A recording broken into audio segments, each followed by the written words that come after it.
अब हम लोग आगे के कुछ क्वेश्चनों की चर्चा करेंगे। देखना, पिछले पीरियड में हम लोग विलेम की सांद्रता के बारे में अध्ययन किए थे। विलेम की सांद्रता ज्ञात करने के 3 प्रकार थे, मोलारिटी, नॉर्मेलिटी और मोलालिटी। तो मोलालिटी पर आधारित कुछ सवालों की भी चर्चा किया था। तो और बाकी जो 2 प्रकार हैं वो हमारे 10वीं के कोर्स में नहीं है, तो उनकी चर्चा आप लोगों को आगे 11वीं साइंस में मिलेगी। अब उसी के आधार पर देखना, एक प्रश्न यहाँ पर है, क्वेश्चन है कि प्रबल एसिड और निर्बल एसिड किसे कहते हैं, समझाओ। ठीक है, प्रबल एसिड और निर्बल एसिड किसे कहते हैं समझाओ, मतलब स्ट्रॉन्ग एसिड और वीक एसिड किसे कहते हैं, इसको हमको समझाना है। तो यहां पर देखना, प्रबल एसिड क्या है, ऐसा एसिड जिसका आयनीकरण संपूर्ण तरीके से हो। आयनीकरण का मतलब कि उस एसिड जो एसिड जिन आयनों से मिलकर बना है उन आयनों को तोड़ना कहा जाता है। तो जिस एसिड का आयनीकरण संपूर्ण तरीके से होता है उसे हम क्या कहते हैं, प्रबल एसिड कहते हैं। अब प्रबल एसिड में सिर्फ 3 ही एसिड प्रबल एसिड होते हैं। इस 3 एसिड के अलावा जितने भी एसिड होते हैं सब निर्बल एसिड है। वो प्रबल एसिड कौन कौन से हैं, सल्फ्यूरिक एसिड जिसका सूत्र है H2SO4, दूसरा है नाइट्रिक एसिड जिसका सूत्र है HNO3 और तीसरा है हाइड्रोक्लोरिक एसिड जिसका सूत्र है HCl। ये प्रबल एसिड है। इसके अलावा जितने भी एसिड होंगे सब निर्बल एसिड होंगे। अब इसका आयनीकरण संपूर्ण तरीके से होता है, इसका मतलब क्या हुआ, जैसे हम HNO3 किए, एरो का निशान बनाए, ऊपर आयनीकरण लिख दिए। अब ये HNO3 हाइड्रोजन और नाइट्रेट आयन से मिलकर बना है, तो यहां पर देखना H+ आयन अलग हो गया, NO3 आयन अलग हो गया। अब आयनीकरण संपूर्ण तरीके से होने का मतलब, जैसे मान लिया HNO3 का एक मोलारिटी 1 मोल थी, मोलारिटी 1 m थी, तो H+ की भी मोलारिटी कितनी होगी, 1 m होगी। मतलब जितना यहाँ पर मोलारिटी HNO3 की होगी उतनी ही मोलारिटी H+ की होनी चाहिए, तो आयनीकरण संपूर्ण तरीके से होता है, ऐसा कहा जाता है। इसलिए HNO3 के नीचे 1 m लिखा हूं, तो ये H+ के नीचे भी क्या लिखा हूं मैं, 1 m लिखा हूं, मतलब HNO3 का आयनीकरण संपूर्ण तरीके से हो रहा है। अब देखना, निर्बल एसिड क्या होता है, ऐसा एसिड जिसका आयनीकरण संपूर्ण तरीके से ना हो उसे निर्बल एसिड कहते हैं। ऐसा एसिड जिसका आयनीकरण संपूर्ण रूप से ना हो उसे क्या कहते हैं, निर्बल एसिड कहते हैं। निर्बल एसिड में इन 3 एसिड के अलावा जितने भी एसिड हैं सब निर्बल एसिड होते हैं, जिसमें से कुछ नाम मैं यहाँ पर लिखा हूं, जैसे एस्टिक एसिड या एस्टिक एसिड जो गन्ने के रस से सिरका बनता है उसे एस्टिक एसिड कहा जाता है, या इसे विनेगर भी कहा जाता है। इसके अलावा कार्बोनिक एसिड या लैक्टिक एसिड या ऑक्जेलिक एसिड, ऐसे और भी बहुत सारे प्रकार के एसिड के हैं, वो सब हैं। इन सब के सूत्र आपको आगे मिलेंगे पढ़ने के लिए। मुख्य रूप से यहाँ पर एस्टिक एसिड का सूत्र में दिखा।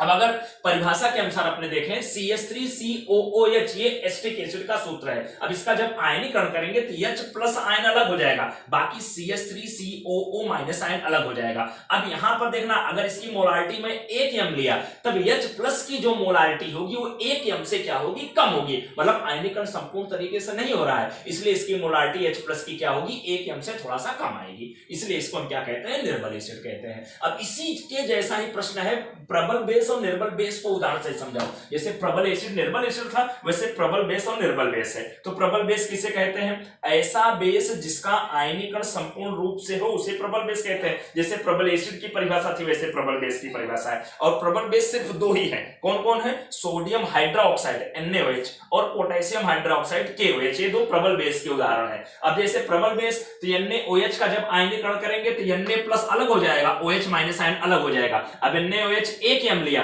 तो H- भी 1 m होगा, क्योंकि आयनीकरण संपूर्ण तरीके से हो रहा है, मतलब इसकी मोलारिटी 1 m है, तो H- की भी मोलारिटी कितनी होगी, जितनी इसकी थी उतनी उसकी होगी, तभी आयनीकरण संपूर्ण तरीके से हो रहा है, ऐसा कहा जाएगा। तो यहाँ 1 m लिखा हूं। अब निर्बल बेस किसे कहते हैं, ऐसा बेस जिसका आयनीकरण संपूर्ण रूप से ना हो उसे हम क्या कहते हैं, निर्बल बेस। निर्बल बेस के बहुत सारे उदाहरण हैं, उनमें से कुछ उदाहरण मैं लिखा हूं, जैसे कैल्शियम हाइड्रोक्साइड CaOH का ट्वाइस, मैग्नीशियम हाइड्रोक्साइड MgOH का ट्वाइस, एल्यूमिनियम हाइड्रोक्साइड AlOH का थ्रायस, AlOH का क्या, थ्रायस। ये किसके उदाहरण हैं, निर्बल बेस के उदाहरण हैं। अब जैसे मैं CaOH के ट्वाइस का जब आयनीकरण किया तो कैल्शियम के ऊपर 2+ होता है, Ca2+ अलग हो गया, अब OH के साथ 2 है तो 2OH-। अब यहाँ Ca का 1 m लिया तो इसका पूरा क्या आएगा, 1 m से थोड़ा सा कम आएगा, क्योंकि आयनीकरण संपूर्ण तरीके से नहीं होता है। तो प्रबल एसिड या प्रबल एसिड और निर्बल एसिड किसे कहते हैं समझाओ, या प्रबल बेस निर्बल बेस किसे कहते हैं समझाओ, ये अलग अलग प्रश्न बनते हैं। अब यहाँ कुछ नोट के टॉपिक ध्यान देना।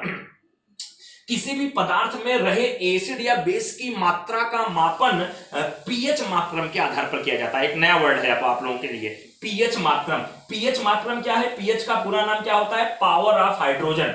पावर ऑफ क्या होता है, हाइड्रोजन। और पीएच मापक्रम की खोज एसपीएल सोरेंस नामक वैज्ञानिक ने किया था। और पीएच का जो मान होता है 0 से 14 अंकों के बीच होता है। अब समझना ध्यान से, जिस पदार्थ का पीएच मूल्य 7 होता है वह उदासीन होता है। उदासीन का मतलब ना तो वो एसिड होता है ना ही वो बेस होता है, उदासीन होता है। ना तो उसके अंदर एसिड का गुणधर्म पाया जाएगा ना तो बेस का गुणधर्म पाया जाएगा। लेकिन जिस पदार्थ का पीएच मूल्य 7 होता है वही उदासीन होता है। और जिस पदार्थ का पीएच मूल्य 7 से कम होता है उसे हम क्या कहते हैं, एसिड कहते हैं। मतलब जो भी पदार्थ खाने में खट्टे होते हैं उन सबका पीएच मूल्य 7 से कम होता है। चाहे नींबू हुआ, चाहे इमली हुआ, चाहे दही हुआ, चाहे छाछ हुआ, ये सब चीज खाने में खट्टे हैं और खट्टे वाले पदार्थों को एसिड कहते हैं। और एसिड का पीएच मूल्य क्या होता है, 7 से कम होता है। और जिस पदार्थ का पीएच मूल्य 7 से अधिक होता है उसे हम क्या कहते हैं, बेस कहते हैं। जिसका पीएच मूल्य 7 से अधिक उसे हम क्या कहते हैं, बेस कहते हैं। मतलब जो भी कड़वे पदार्थ होते हैं उनका पीएच मूल्य क्या होता है, 7 से अधिक होता है। और इसी प्रकार जो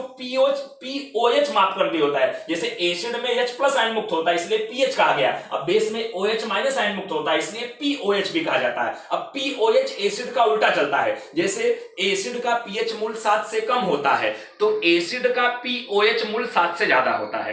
अब जैसे उदासीन पदार्थ का पीएच मूल्य 7 होता है तो उदासीन पदार्थ का पीओएच मूल्य भी 7 होता है। अब जैसे बेस का पीएच मूल्य 7 से अधिक होता है तो बेस का पीओएच मूल्य क्या होता है, 7 से कम होता है। और पीएच और पीओएच का योगफल हमेशा क्या होता है, 14 होता है। अब जैसे मान लिया किसी क्षण किसी पदार्थ का पीएच मूल्य 5 है तो पीएच मूल्य 5 है मतलब वो एसिड है, तब उसका पीओएच मूल्य कितना होगा। अब 14 में से 5 घटाएंगे तो कितना आएगा, आपका 9 आएगा। इसका मतलब जिस पदार्थ का पीएच मूल्य 5 है उसी पदार्थ का पीओएच मूल्य आपका क्या आएगा, 9 आएगा। और पीएच धन पीओएच बराबर हमेशा क्या होता है, 14 होता है। ओके।